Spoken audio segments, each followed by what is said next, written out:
Bonsoir et bienvenue là où l'émission Le Défi des Champions, côté évidemment nous cause de toute l'actualité de la Ligue des Champions. Au programme du jour, nous prenons évidemment le récap des deux rencontres jouées hier. Et aujourd'hui, place au choc entre le Chelsea et le Real Madrid, et également l'affiche Villarreal pour jouer contre le Bayern Munich. Et pour débuter, nous accueillons Jenny Raboud. Jenny, bonsoir. Bonsoir, Chouak. Et donc, vous pouvez faire nous le récap des deux rencontres d'hier, contre Liverpool qui affronte Benfica et Manchester City qui jouait contre l'Atlético Madrid. Liverpool prend une sérieuse option pour les qualifications en demi-finale de la Ligue des Champions grâce à une victoire de 3-1 contre Benfica. Grâce à l'efficacité dans le jeu, nous trouvons que Liverpool fait la différence lors de cette rencontre.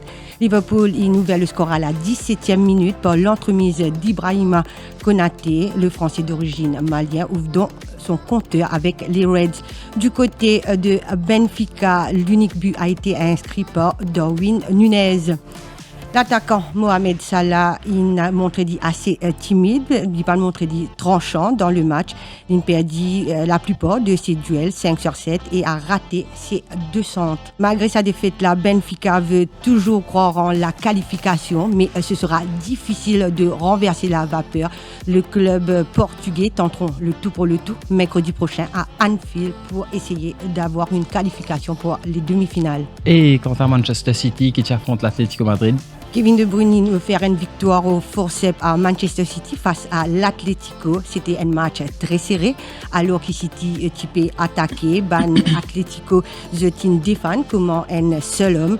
Anglais est opposé à une véritable muraille qui est difficile à foncer, mais les Citizens ils réussissent à faire la différence justement à Kevin De Bruyne à la 77e minute.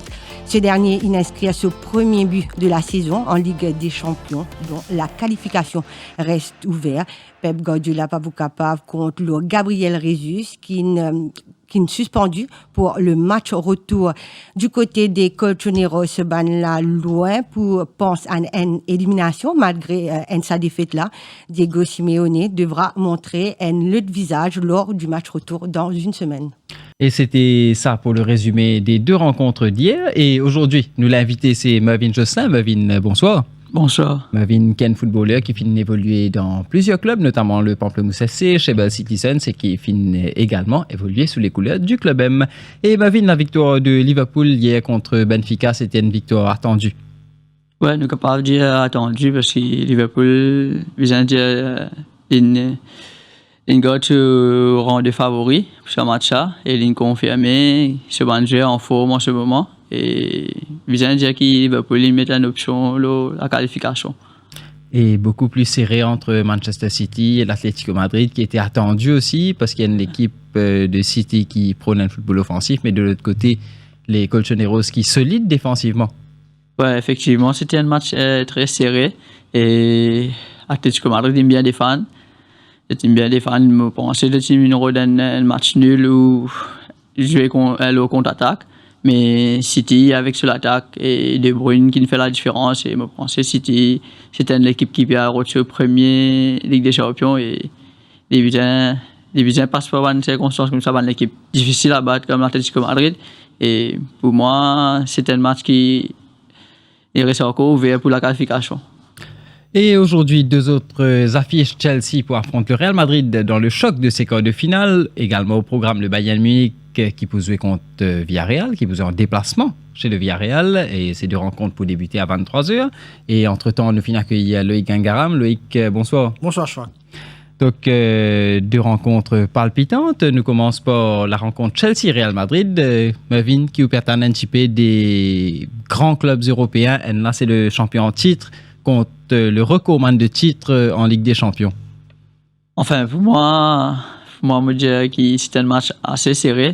Même si je pensais que Chelsea, actuellement, est un peu, pas qu'à dire en baisse de forme, mais plutôt moralement, je pense un petit peu affecté par rapport à circonstances qui peuvent passer. Le club a un problème extra-sportif. Ouais.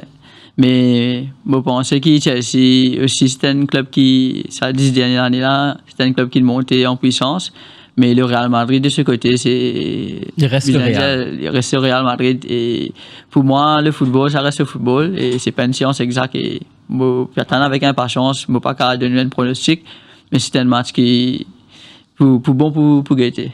Et nous rappelle qu'il a deux autres dernières rencontres de championnat. Chelsea finit battu avant-hier, donc dimanche plutôt contre Brentford, le score de 4-1. Le Real Madrid Lille finit impose Lille contre le Celta Vigo, le score de 2-1. Donc les Madrilènes sont un petit peu plus en confiance. Ouais, Canadien un peu plus avantageux côté moralement, mais comme méta, c'est Ligue des Champions, ça reste une autre compétition et je pense peut-être qu'il est un peu plus motivé pour confirmer sa Ligue des Champions que j'ai fait avant là, Chelsea. Et Loïc, aussi, il y a quelques chiffres pour de nous concernant sa rencontre-là. Bien sûr, je crois que quand nous cause Chelsea, quand nous cause la Ligue des Champions, Chelsea, c'est surtout ce milieu de terrain, surtout avec un N'Golo Kanté. N'Golo Kanté qui est un des bons joueurs qui galope plus beaucoup sur le terrain. Donc, à dire, jusqu'ici, il galope 35 km, donc une moyenne de 8 km par match, ce qui est déjà beaucoup. Parce qu'il par contre, si une rate de vocation, c'est qu'il va faire marathon, mais quand même, N'Golo Kanté nous connaît, les cadres du terrain beaucoup, que ce soit dans l'attaque, dans la défense. Les gens nous trouvaient l'année dernière pendant la demi-finale contre Real Madrid, il fait une sprint presque de 100 mètres. Donc, et après, dans ce jeu, on a très peu de déchets. Quand nous regardons les statistiques qu'il y a, 170 passes, il fait 154 réussis là-dedans, qui est un équivalent de 91%. Donc, c'est énorme quand même. C'est énorme quand même pour un peu de milieu de terrain. Nous pas qu'à dire qu'il y a un terrain défensif, parce qu'il est plus un all-rounder au milieu de terrain, parce qu'il nous connaît les participes dans l'attaque, il apporte beaucoup, de créer bonnes occasions aussi. Et N'Golo Kanté, c'est un des meilleurs joueurs de Chelsea actuellement, malgré qu'il y a quelques pépins ces derniers temps. Et du côté Real Madrid, nous connaît tout le temps, comme au 8e de finale retour contre le Paris Saint-Germain, c'est Karim Benzema. Karim Benzema qui n'est plus présenté à cette heure. C'est un des meilleurs attaquants du monde. Plusieurs anciens attaquants, Thierry Henry, Michel Platini, je peux dire, il y a un meilleur attaquant français. Et d'ailleurs, un petit stat qu'ils ont mis, pourquoi Mervyn, je ne sais pas si encore hier, on les a gagné carte rouge. Ouais, on les a gagnés. On les a gagné carte rouge, mais Benzema, il a fait autonome, jamais dans ce carrière, il a gagné carte rouge. C'est un des très très rares joueurs qui ont l'activité qui nous amène une carte rouge. Parmi nous, il y a Jaume Moutinho, un joueur de Wolves qui amène une carte rouge. Et anciens joueurs, il y en a très très peu encore. Il y a André Iniesta, Ryan Giggs, Philippe Lam, Raúl González, Michel Platini et Gianfranco Zola. Ou d'accord, il y a beaucoup de cartes rouges. Beaucoup gardiens, plus d'une dizaine de gardiens. Et nous passons à la prochaine rencontre. Donc, Villarreal qui vous est contre le Bayern Munich. Villarreal, qui est le vainqueur de l'Europa League la saison dernière, qui bat Manchester United. Et durant le week-end, il finit battu en championnat avec Levante. Il peut affronter le Bayern Munich, leader de la Bundesliga, qui peut moche sur la Bundesliga, malgré quelquefois des performances peu exceptionnelles. Mais durant le week-end, il finit battre Fribourg, un score de 4-1. Et il paraît qu'il au papier, Mervyn, le Bayern, il a l'avantage. Ouais, on est capable de dire que Bayern a l'avantage, le Villarreal. Parce que le Bayern aussi, c'était bien dire, c'est une grande Europe aussi. Et j'ai vu la Bundesliga, bien dire, c'est comme le Paris Saint-Germain en France. Et il domine sur la Ligue. Mais Ligue des Champions, c'est une autre affaire. Et couplé avec la Ligue des Champions, on a tout un champion. Et je pense que Villarreal, il y a ce mot à dire. Et pour moi, Villarreal, quand même, au tour précédent, il finit battre la Juventus. Oui, effectivement, il bat la Juventus, un autre grand aussi d'Europe. Et je pense que le match allait pour s'ouvrir. Et nous avons nos premiers matchs. Et après, là, nous avons guetté comment ça peut être, pour évoluer pour le prochain tour. Et Loïc, l'atout principal pour le Bayern, ce sera certainement Robert Lewandowski. Bien sûr, je crois que nous connaissons. Là, il y a encore le meilleur buteur de la Ligue des Champions avec 12 goals. Quand même, des Léna Aller qui nous déjà éliminés. Et après, nous avons Benzema, nous avons Salah avec 8 goals. Mais Robert Lewandowski, certainement, comme je peux causer hier dans l'émission, il y a aussi un petit problème par rapport à son contrat. Il n'a pas dit de vous prolonger, pas vous prolonger. Il a place partout. Tous les jours, nous avons dit qu'il perd une équipe. Là, récemment, nous avons dit Barcelone, encore une fois, qui peut redoubler. Parce que Barcelone, nous connaît Léo Fernández, un vrai attaquant neuf, depuis le départ de Suarez la saison d'avant. Donc, et le Bayern, avec les 12 goals de Robert Lewandowski, c'est la meilleure attaque de la Ligue des Champions actuellement avec 30 goals. Donc, pour Diaou, déjà, quand nous étions, dans des fois, nous tous le Bayern un peu morose, pas tout le vrai Bayern. Par exemple, 8e de finale aller, nous avons Bayern accroché avec ça. Mais après, on retourne un Bayern qui n'est closé, c'est un. Donc, pour dire qui qualité offensive qui Bayern a avec Robert Lewandowski. Donc, Mais le danger, il porte tout aussi. C'est pas juste Lewandowski. Il y en a plusieurs arguments offensifs. Je tenais plusieurs atouts. Il y en a Serge Gnabry, je tenais Kingsley Coman aussi. Donc, je tenais plusieurs atouts. Mais la principale attraction reste Robert Lewandowski. Et Marvin, quand on a une équipe comme Villarreal et couper à la fontaine géant comme le Bayern que tu connais, donc le danger, il a, il porte tout. C'est pas seulement Lewandowski, n'importe qui s'en a, mais de goal là-bas, même les défenseurs. Donc, comment pas beau de ça match là psychologiquement? Bon, c'est ça, le côté entraîneur, il a besoin d'analyser Bayern ce jeu et essayer de mettre une tactique en place pour contrer ça l'attaque là. Et ça, l'équipe là, je pense, l'entraîneur là, il analyse Bayern ce jeu et il met une tactique pour essayer de contrer Bayern. Et il nous quitte les compositions probables de cette rencontre Villarreal-Bayern Munich. Donc, côté Villarreal dans les buts, Puena Rulli. Alors, il y a Foyt, Raúl Albiol, Pau Torres et Pedraza. Trigueros, Capu, Parejo en milieu de terrain. Et 3 devant avec Lo Celso, Moreno et Danjuma. Côté bavarois, évidemment, Manuel Neuer pour dans les buts. Puena Pavard, Niklas Süle, Upamecano et Hernandez. Alors, hier, Kimmich, Goretzka en milieu défensif avec devant eux Sané, Müller et Coman et à la pointe de l'attaque Robert Lewandowski. Et donc pour ce qui est des compositions probables de la rencontre Chelsea-Real Madrid, Chelsea évidemment pour faire confiance à Edouard Mendy dans les buts. Alors hier il paraît qu'il y a Spilicueta, Chalobah et Rudiger pour être titularisés en milieu de terrain. James, Kanté, Jorginho et Alonso. Et en attaque Kovacic, Havertz et Pulisic. Côté Real Madrid, Thibaut Courtois évidemment dans les buts, et il peut y avoir comme défenseur Dani Carvajal et Militao, David Alaba et Mendy. En milieu de terrain, Toni Kroos, Casemiro, Modric, et en attaque Valverde, Benzema et Vinicius Junior.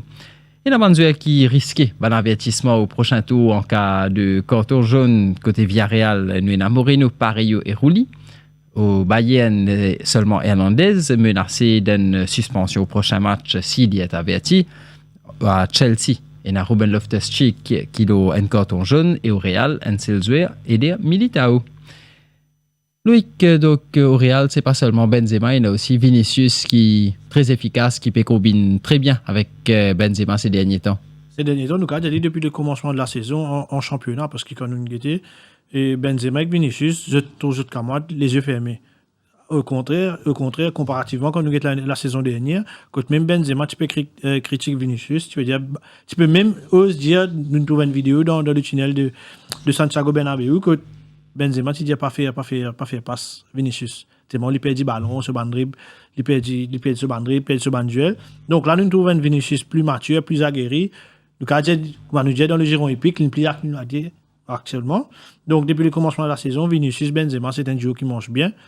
Et je préfère du mal à Chelsea, selon moi. Et il ne fallait pas oublier que c'est une revanche de la demi-finale de l'année dernière. Oui, il y a une préférence, Marvin, entre Chelsea et le Real. D'un côté, c'est les deux équipes. Ils ont l'expérience parce que les deux ils gagnent la Ligue des Champions. Donc, les deux connaissent qui bizarre. D'un côté, chez les entraîneurs, il y a Thomas Tuchel qui est un entraîneur très expérimenté qui gagne la Ligue des Champions. De l'autre côté, il paraît qu'il Carlo Ancelotti pas pour là parce qu'il est positif au Covid, mais il peut faire un test et peut-être qu'à la dernière minute, il peut prendre l'avion. Vous avez une préférence? Enfin, pas trop de préférence, mais moi, un petit plus pour Chelsea. Et ma vie, quand l'entraîneur pas là, Carlo Ancelotti, si effectivement il paraît si gagne un test négatif avant la rencontre, il paraît si présent, qui ça fait dans le vestiaire? Normalement, les cas, je vais l'esprit de groupe. Parce que quand un leader, il a un message qui a passé, il a une direction qui a passé, qui adjoint là, et pas forcément une emprise sur l'équipe là. Je pense que un entraîneur, il apporte un plus le terrain, mais quand il n'est pas pour là, peut-être ça n'a pas affecté le groupe, mais je pense que c'est un professionnel et un connaît qui travaille pour faire. Je pense qu'il est capable, mais il est capable de jouer contre eux aussi. Une préférence dans la rencontre Bayern-Villarreal? Je pense Bayern Munich pour remporter le match. Même si c'est la Ligue des Champions, sur le papier, c'est Bayern Munich présente les meilleurs arguments. Et nous allons point pause pub et juste après, nous retrouvons la rubrique Jeunes talents que Jenny Raboud finale à la rencontre de Walcott Rassolo-Fenirin, le fils de Francis Rassolo-Fenirin, ex-défenseur du club M. Nous retrouvons dans quelques instants.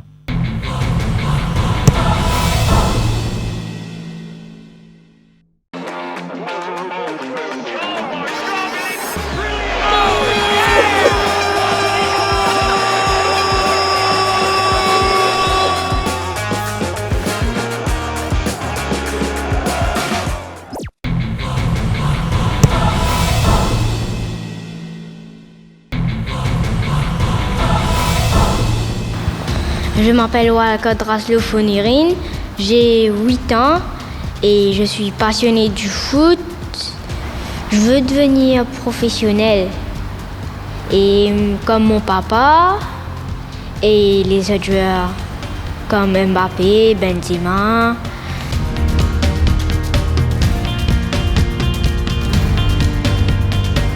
Le foot est mon sport préféré. J'ai commencé le football tout petit. Et je suis rentré dans l'académie de Rivalen à l'âge de 4 ans. Mon entraîneur de 4 ans s'appelle Taleb Fatmahmod. Et l'âge de 8 ans, Andy Patat. J'ai appris de taper dans les ballons, les dribbles, le contrôle, la maîtrise.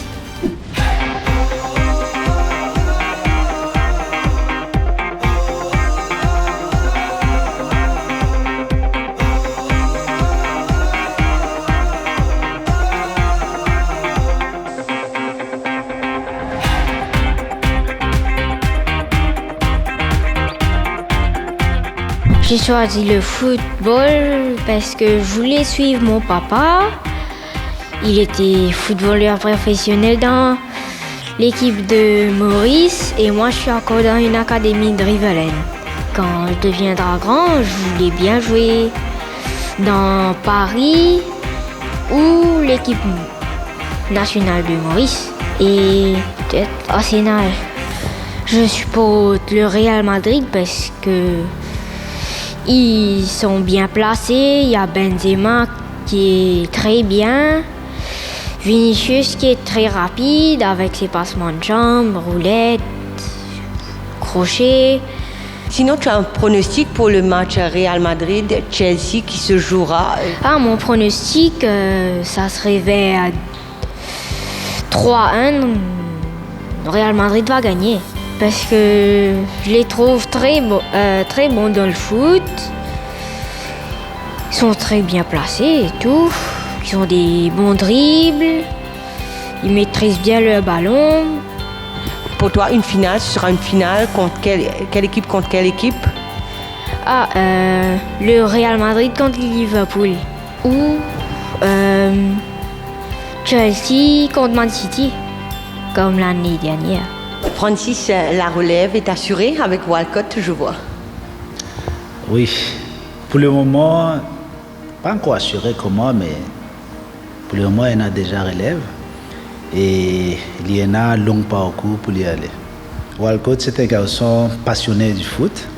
Et tout ce bon passe-temps, c'est football tout le temps. Donc, en tant qu'un papa, en tant que, nous pouvons dire, comment on dit ça là? Exemple réel pour lui. Donc, m'encourage lui de toute situation, que ce soit les gagner, que ce soit les perdre, parfois m'encourage lui, entraîne lui personnellement. Et voilà. Walcott, il a l'envie, il a un caractère pour réussir dans le foot. Mais en tant qu'un parent, malgré tout, c'est éducation avant et l'étude. Et m'encourage lui dans certains sens, à chaque fois, il finit l'école, il a suivre l'entraînement à l'Académie Rivalen. Et m'encourage lui aussi, parfois quand nous avons le temps, nous deux, on s'entraîne ensemble. Et moi essayer de pousser lui et donner lui mon maximum aussi pour aider lui à réaliser son rêve. Il a envie de tout bon match. Malheureusement, mon papa laisse lui rester tard devant la télé à cause il y en a l'école demain, donc il a besoin de dormir bonheur. Mais la seule chose qu'il fait dès qu'il est levé le matin, il met son réveil, il get highlight, c'est qu'il a envie de gagner un résultat match qui s'est passé, il y a que ce soit Champions League, que ce soit Premier League. Et voilà, c'est comme ça comment il fonctionnait la Walcott. Je supporte Real depuis longtemps par rapport à mon idole, Sergio Ramos. Mais malgré la situation au Real Madrid maintenant, oui, tout à fait d'accord qu'il est premier à la Liga, champion d'Espagne. Mais contre Chelsea, ça va être un match un peu difficile pour Real Madrid. Par rapport à l'effectif Chelsea, par rapport à l'âge ban joueur que Chelsea aussi est là avec Real Madrid. Et je pense, mon pronostic, c'est Chelsea va gagner, même si moi je supporte Real Madrid. Walcott, mon fils, mon sang, je souhaite toujours bonne chance, mais l'envie, il est là, mais parfois il faut travailler. Travailler tout le temps. Si tu as envie de réaliser ton rêve, tu as un talent, oui. Mais si tu n'as pas de travail, tu ne peux pas arriver loin. Mais avant tout, l'étude avant. Éducation avant tout.